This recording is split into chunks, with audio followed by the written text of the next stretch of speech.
Senator Henry.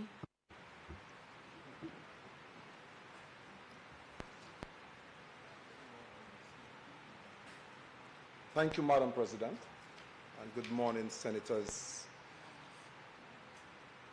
First, let me thank God for another day to be in this Parliament as I continue to contribute to this timely, significant issue that has implications for future generations.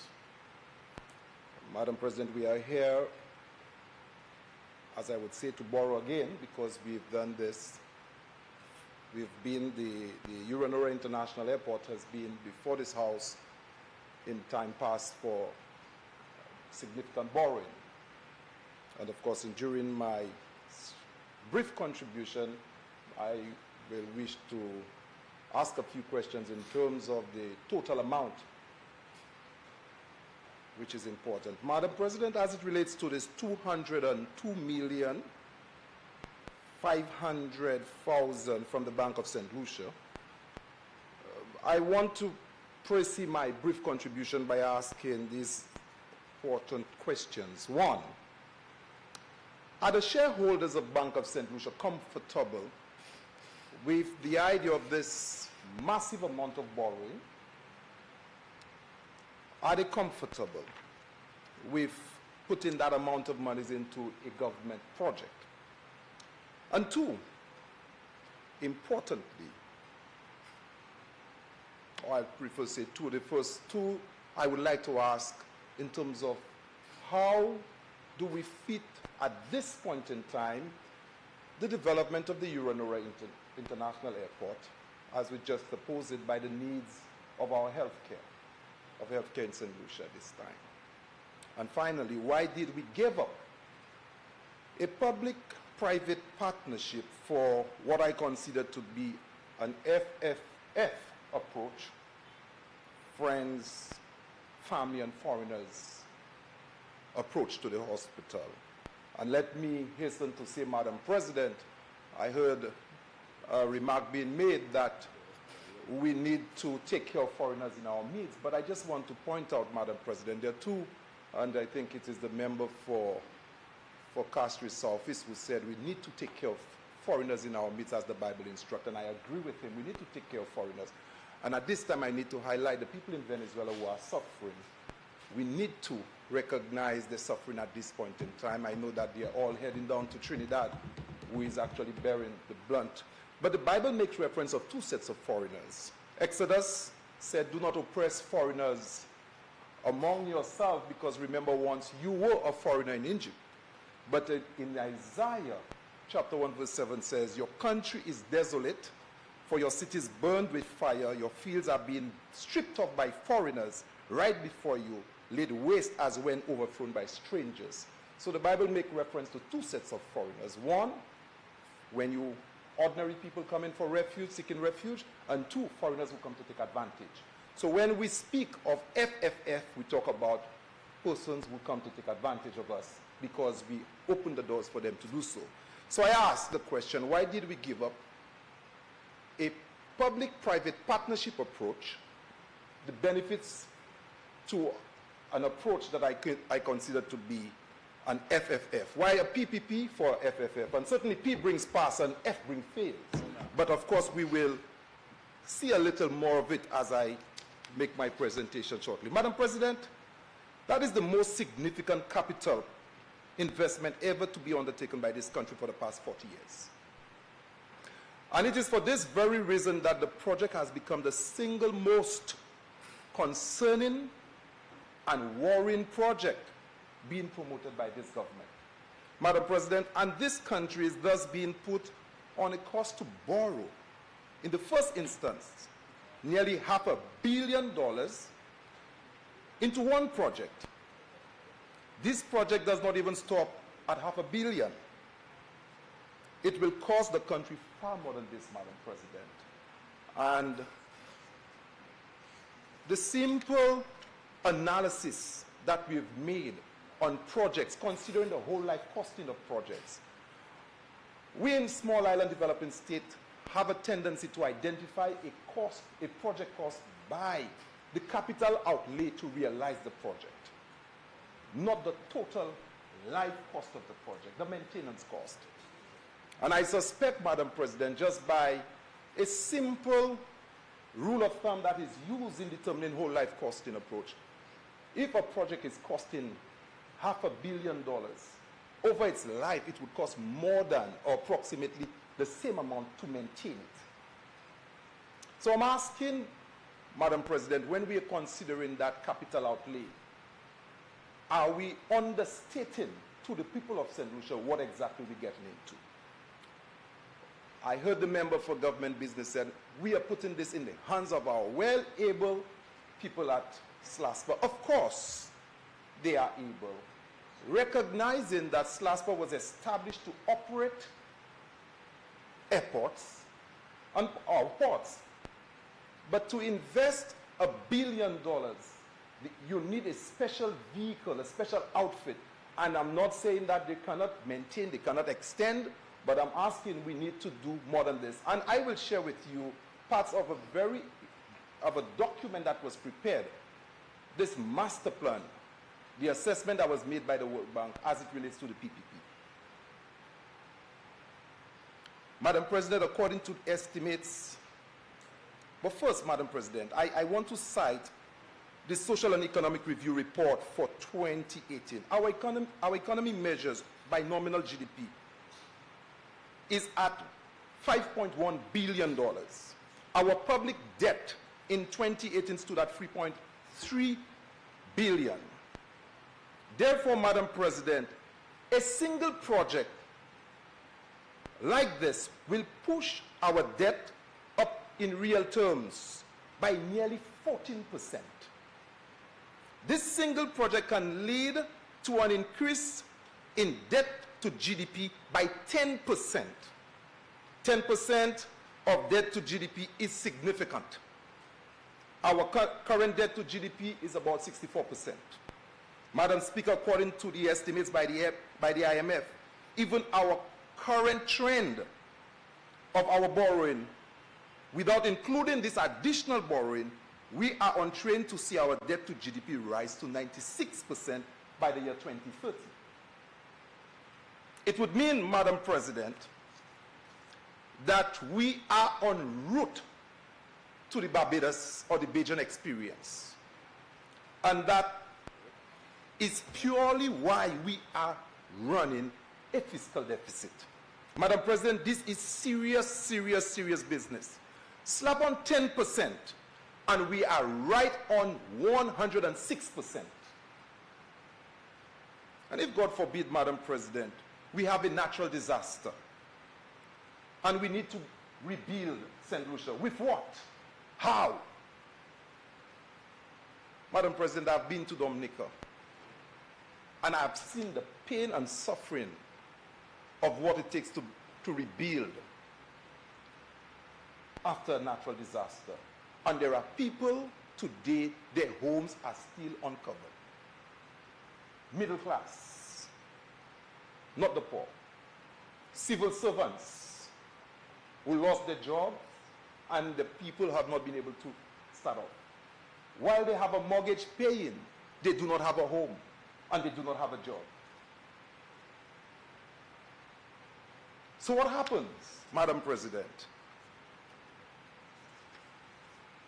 This airport, Madam President, has been subject to flooding in the past. We had the terminal some time ago, Madam President, I think under a Christmas Eve trough in December 2014. And we need to consider these risks.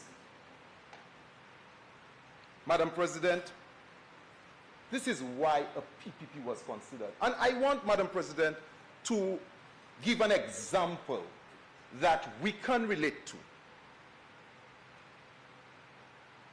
Madam President, it is not strange that a number of countries in Latin America have decided to approach developments like this in the form of a PPP. But when we say PPP, a lot of people are asking, but what is it? And a lot have been said, but a few persons may have missed out. So, Madam President, let me use a simple analogy or example. Assuming, Madam President, you are a farmer with 5 acres of land and you're cultivating pineapple, and you are taking to your bank your profit of $15,000 to $20,000 annually. You want to expand your farm, Madam President, because there's another 3 acres of land you want to purchase so that you could increase your profit to $25,000 annually. But you're unable to go to the bank to get the loan because currently you need to fix the house. You have the children going to university, you want to finance the university. There are probably other issues that confront you that prevent you at this time to do it. So you go to the bank and you speak to an agricultural economist.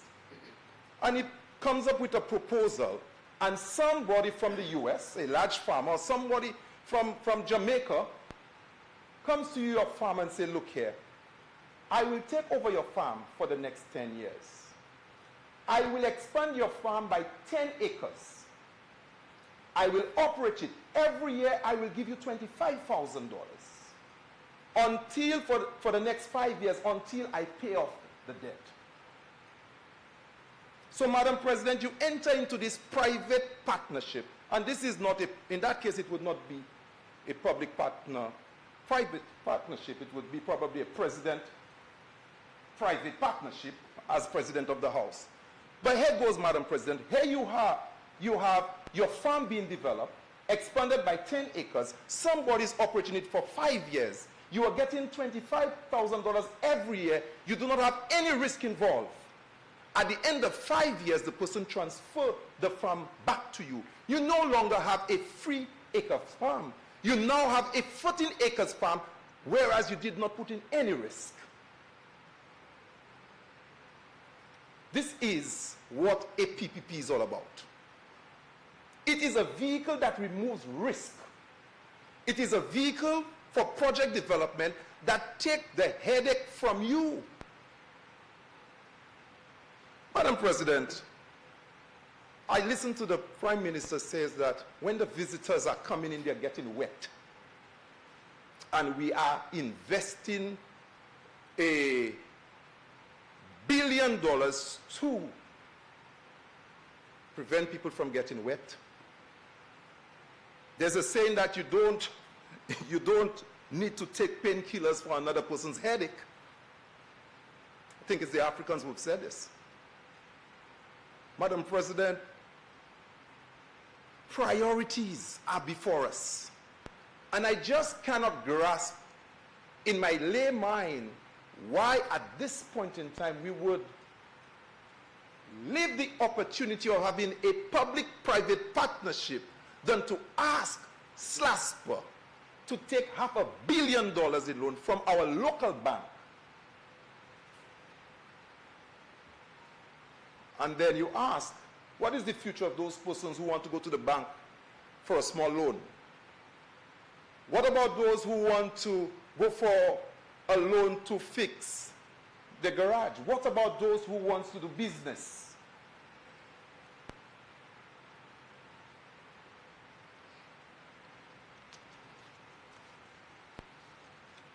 Madam President, this is significant. And of course, this airport development approach is flawed. Madam President, I have not seen or been presented to this Parliament a thorough study of the intervention. I haven't seen the analysis that justified this procurement approach of borrowing these large sums of money. This House have not been presented with the physical plans. And I'm hearing now the Prime Minister say he's going back to the World Bank. And I am not too sure, based on what was said, that the $500 million is adequate. So we came with, I think we borrowed, in fact, a certain amount was being made available from the Taiwanese. In this House was discussed. We were told so, I think 120 million thereabout, I think I can be correct. 150, but 50 was for roads. 100 was for the airport. that was said. But interestingly, the member for Castries North said in his presentation that they would be building the airport and they would be collecting taxes during that time to continue investing in the airport, because they would not be, he didn't give the impression there would be further borrowing, that through taxes they would continue to invest, not more borrowing. Hansard has it. You could pay attention and listen to the member for Castries North, the Minister for Infrastructure. He said that they will be using taxes to continue to invest, because I knew then that 100 million was not adequate.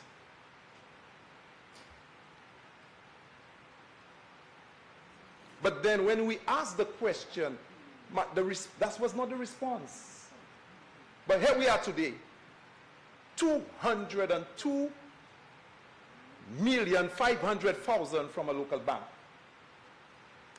And I asked the question, is this only what's available? Or is this the actual sum to take this project home?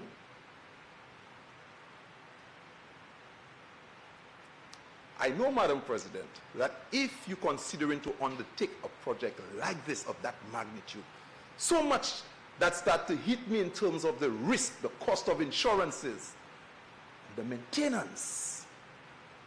Over what period would a project like that be implemented? Who's going to be doing the actual works? What are the contractual arrangements that will be undertaken by SLASPA? What document speaks to it?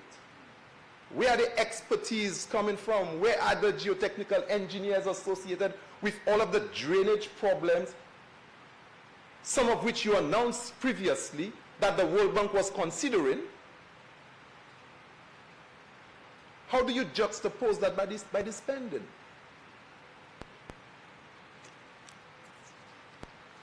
Madam President,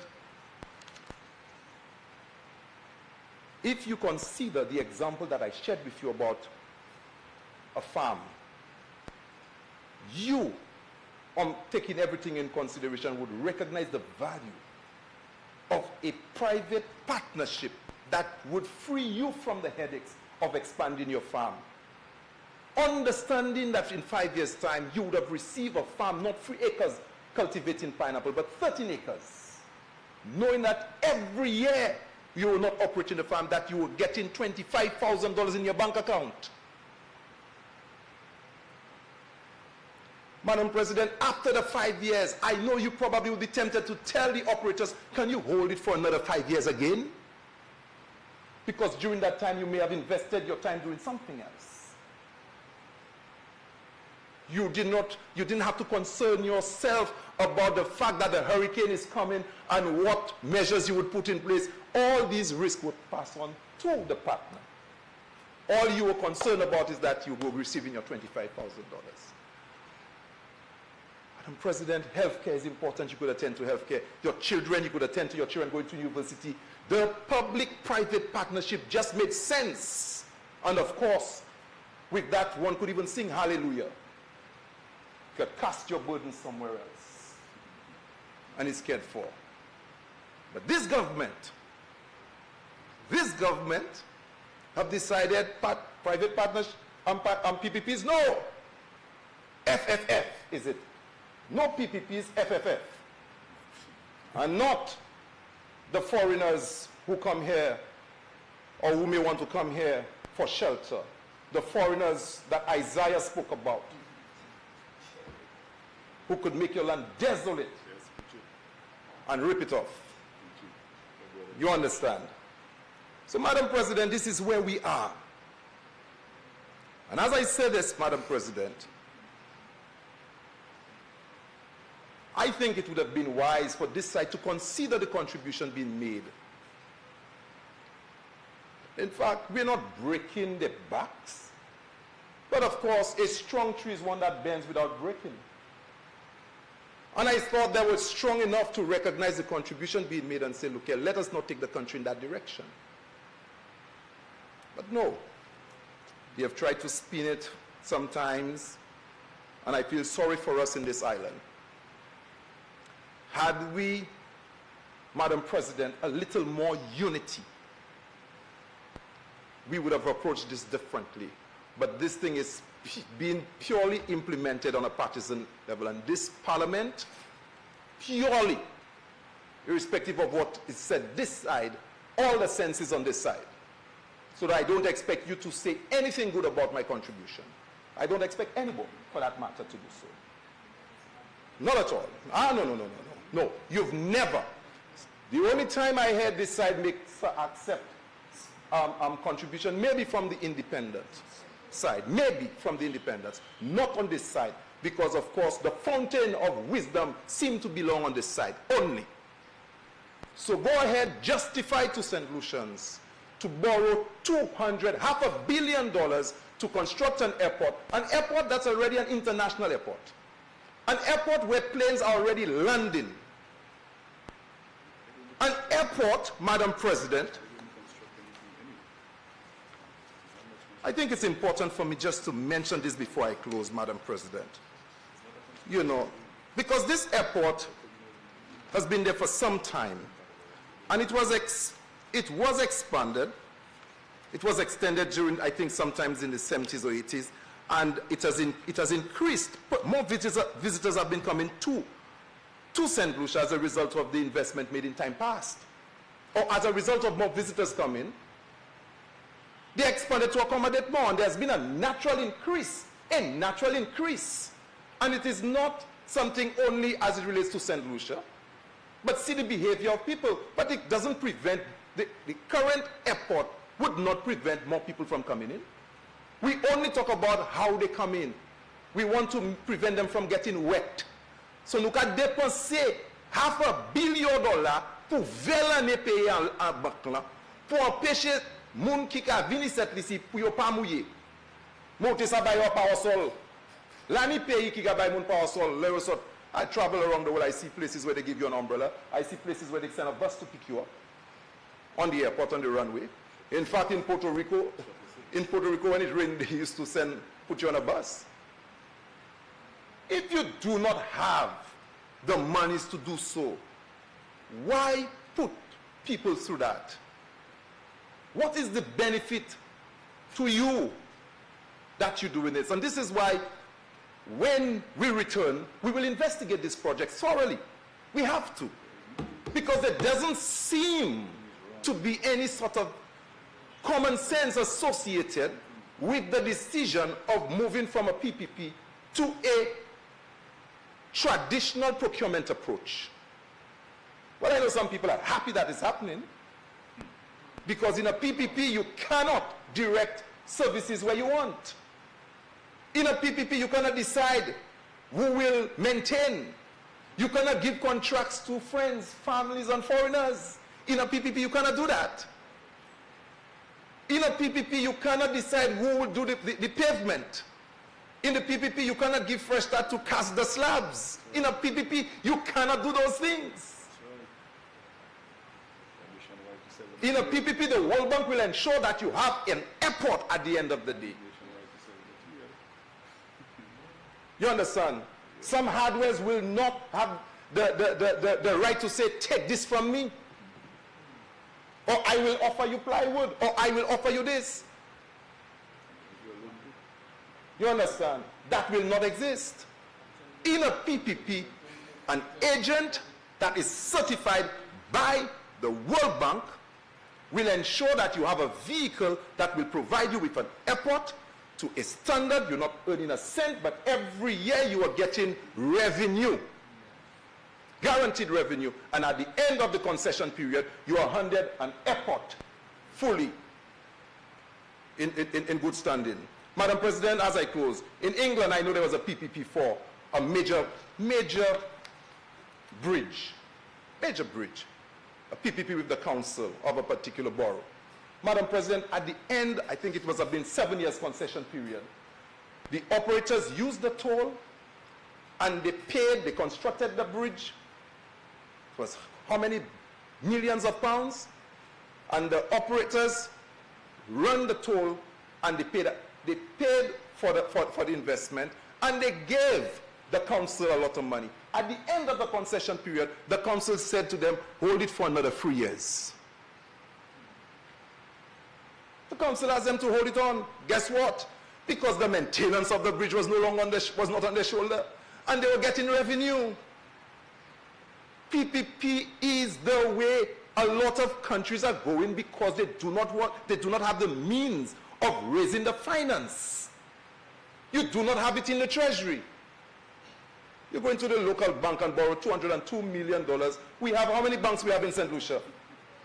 Combien de banques nous mis cette liste pour nous prêter l'argent pour faire des affaires, ou même gouvernement qui a prêté 200 presque l'amitié billion dollars pour faire un aéroport parce qu'on parle étranger mouillé?